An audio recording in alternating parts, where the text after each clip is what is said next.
The fifth step to financial freedom is all about deciding on a plan going forward. It's all about committing to what it is that you want. And that is what we'll be going through today. Hi, my name is James Corsier and thank you for joining us today. And welcome to the Money Paradox podcast. Today we'll be going through this key fifth step. And why this step in particular is so important is that it doesn't matter how much knowledge or information that you have or that you have access to, it all doesn't mean a thing unless you take action with it, unless you follow through and apply it to your life. So this step is about deciding on what it is that you want to take on board from what it is that you know or you've learned from myself or others, and deciding on what it is that you want to apply to your own life and then committing to it. Okay, so today we'll be going through that in a little bit more detail to better understand how you can take advantage of this key step. Now, the biggest area probably from a money point of view is your spending plan. A lot of people call this a budget. I'm not a massive fan of that word because it has quite a lot of negative connotations with it. This feeling of sacrifice or restriction. But really, this comes down to choice. Where do you want to spend your money? Deciding on what that is and then committing to it in the long term. Okay, so from a spending plan point of view, the key to all of this is to think, where do I want to spend my money? You have a certain amount of money coming in and you can do various things with it. You could spend it on different areas, different categories, or you could save it, right? And with those savings, you could do different things. But fundamentally, you could spend it or you could save it, right? Now, we save not to restrict ourselves now, but for the future, but we save because ultimately we believe the value from saving it and doing something with those savings holds more value than what we could spend with it now. Very, very simply. And then with your spendings, there are many different things you could do with it, and the value you can get, the enjoyment you can get from that spending can vary considerably depending on what that is.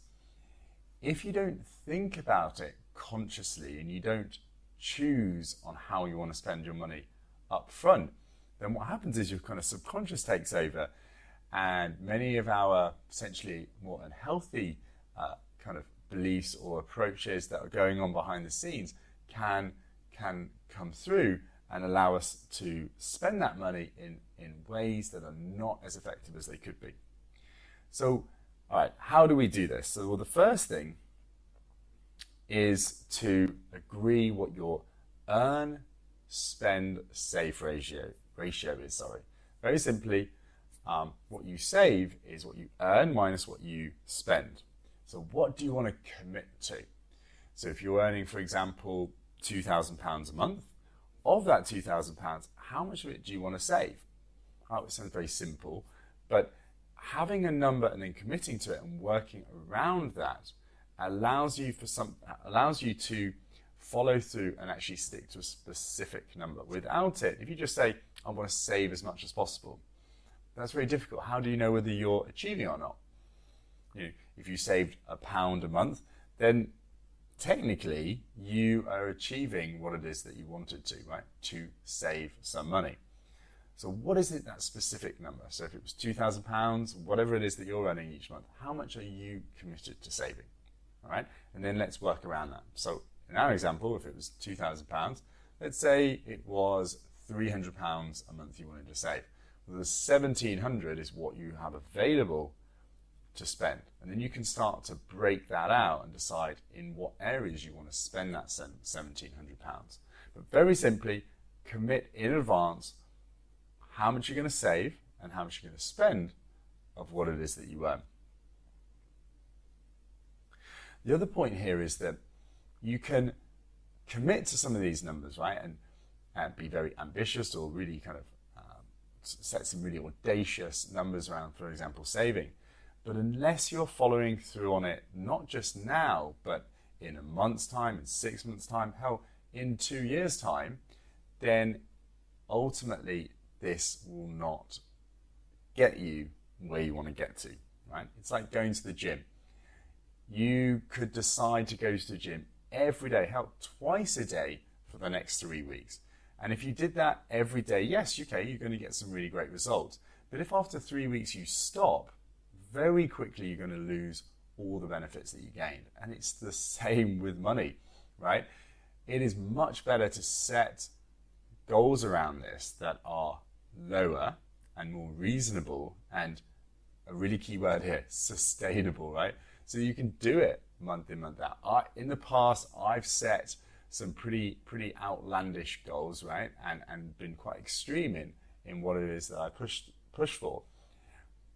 And those times where it wasn't reasonable, it wasn't sustainable, ultimately I didn't follow through on them, and I didn't get what I wanted to longer term. It was only the times when I was really kind of clear on some numbers that I knew I could commit to in the longer term where I followed through and was able to do it. So I highly recommend that, and I see it in many people's situations before. The other thing is, if you really aggressively save, for example, over a short period of time, what happens is you create this build-up of energy or lack of kind of restraining yourself over that period of time. And over time, it almost builds up like pressure. And that pressure at some point will need to be released. And usually what happens when people work really, really hard, for example, to save a lot of money, afterwards, as the pressure builds up to a certain point, then it's released and then people start to spend again. But the trouble is, because the pressure is suddenly released in quite a big way, and they've been saving so aggressively, there's a lot of things they haven't been spending and so on. And so all of a sudden they go back to where they were. And very quickly they're spending what they were before, and often spending more because they felt so restricted for so long. You see this in diets as well. So many people, they go on these really aggressive diets, they stop eating, like get onto some really restrictive diets, eat very little. And not always, but most of the time, people doing those kind of diets, after they've fallen off that diet, which almost always happens, they tend to actually put on more weight than they lost. They end up in a worse situation than before. So this is a warning, all right? Please, when you're setting kind of goals around this subject, set it in a way where it feels achievable in the future and not just now, in a sustainable way. Okay, all right, I'll leave it at that. The other piece around this is having a process to review, check in. Because when you set these kind of goals, right, you might have quite a considerable energy and focus on it because it's important for you. That's why you've set them. But if you're not checking in on it regularly, say weekly, to see how the numbers are going, then what tends to happen is your focus moves to other areas, right?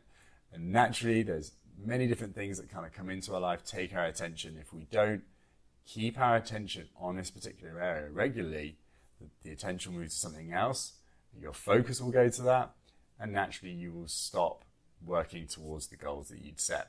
So when you do decide on some specific numbers around this, you want to have those regular touch points. Ideally weekly, but at very minimum monthly, just to see whether you're on target with what it is that you committed to. Even better is having some form of accountability in this area. So when you set some numbers and you're looking at it, say, weekly, if you can just check in with someone, a friend, a buddy, ideally somebody who's working on this as well, to show them those numbers, then what happens is you want to do well in this, because when you show them your progress and you show them how you're doing, if they see that you aren't progressing, it's going to make you kind of feel bad, right? So it makes you step up and make sure you follow through on what it is that you committed to. Even better is if you make that public. You share it with as many people as possible, family, friends, and so on. If you go around telling everybody you know that you've committed to saving, say, £500 a month every month for the foreseeable future, then people are going to ask you, how are you doing? How are you getting on with that? Are you saving that money? Have you been building up that money, as you said? And if in 3, 4, 6 months' time, you kind of kind of realize that you haven't followed through on that, that's going to make you feel quite uncomfortable, right? So naturally, subconsciously inside your mind, you're going to say, right, I need to make sure I do this. I need to step up so that when I'm talking to these people, I can say that I've been progressing on it. A really important thing to be aware of as humans is that we have a deep need to be consistent with who we feel we are. So if we go around telling everybody that we are saving £500 a month, then what we are doing is essentially saying, I am somebody that saves £500 a month, right? So if you then don't, then the brain is then saying, right, you need to make sure you do this because in my mind, I do this. I've told everybody I do this. This is something I do. So subconsciously, you will naturally want to do various things to make sure that what you're doing is in alignment with how you think you are. Okay, very, very powerful tool. All right. Now, within that ratio of what you've committed to save and spend, there's a kind of spectrum in terms of how much work you can do around analyzing your spending and following through on that. At the very minimum, you want to have a number. I've committed to spend this much per month and save this much per month. But ideally, within that spending amount, you can commit to how much you want to spend in various areas, how much you want to spend on travel, food, going out, business expenses, whatever it is. And by doing that, you're looking at all of the different areas that you tend to spend money on, the value you get from it, right? Why is it that you spend money in these areas? A number of different reasons. And through that, it gives you an awareness, again, like I've talked about in previous videos, what enjoyment, what value am I getting when I spend money in these areas? And then based on that, of this pot of money, let's go back to the £1,700 we talked about before, of this £1,700 that I can spend each month, how much of that do I want to spend in each area? Okay, so if, for example, in personal development, that's an area that I know I get a lot of value from that. When I spend money in that, I buy books that improve my knowledge or courses that improve my knowledge in this area, then I know I progress in a substantial way. And through that, I become better able to achieve what it is I want. I have a better state of mind, better psychology, right?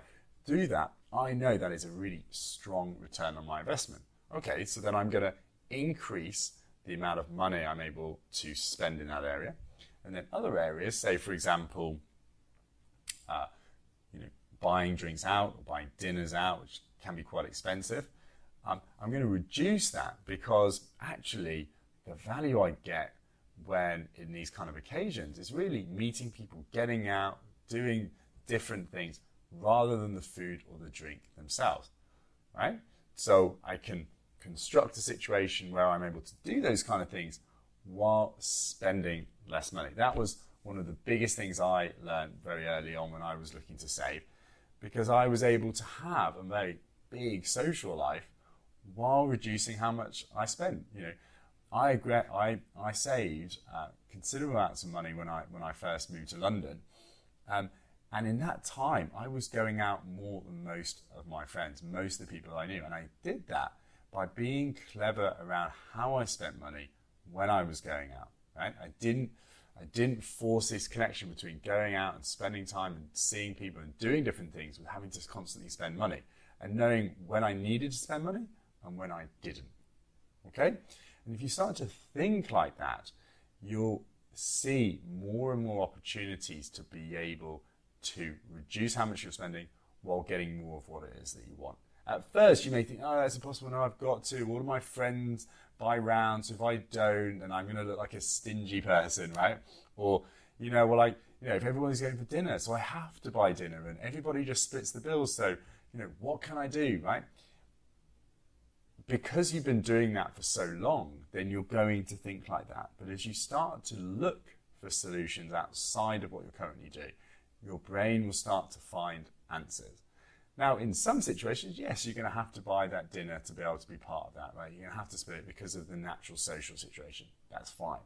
But in many situations, you don't need to. So some of the things I used to do was I used to go for dinner. I used to join people for dinner after the dinner. So we go have this dinner, spend a lot of money on the dinner, and then I would just join them for the drinks afterwards. Most of the evening, I was able to join for most of the evening anyway, and it didn't affect me because I still got to see everybody, still got to go out, whatever. Or, when I would go out for drinks, for example, I would meet everybody. I would, get 1 or 2 drinks, not a big deal. I wouldn't kind of get really drunk. Big silver lining, the next day I wasn't super hungover and I could still be super effective with whatever it is I was doing. I wouldn't buy into the rounds. And again, the whole rounds thing, it's a bit of a fable. Just because you're not getting involved in rounds, as an example, not everybody does this, but some people do. If you do, taking a step outside of that and not getting involved is not going to suddenly kind of kill your reputation within the group, right? There's a number of reasons you can kind of say. You just say, I don't want to really drink that much tonight. I'm trying to watch how much I drink. So a really good way for me to do that is just to not get in the round. I'll just get my own one. Or don't worry, I'll get one later, right? Really simple. Just the thing I learned fundamentally when I'm seeking to do something that is different to what a lot of people are doing around me, right? But I don't want that to kind of kill the vibe or disconnect me from other people, is to not make it a big deal. Now, it sounds really simple, but it's really powerful. If in your mind, not buying rounds of people or not going for those dinners that everybody's expecting you to go to or whatever else it is, if you see it as a big deal and you feel it's awkward and you feel like it's going to create a disconnect, then it will, because the energy you're putting out around it and the way you're saying, the way you're handling it will reflect that, and people will pick up on that and effectively embody what it is that you're fearing.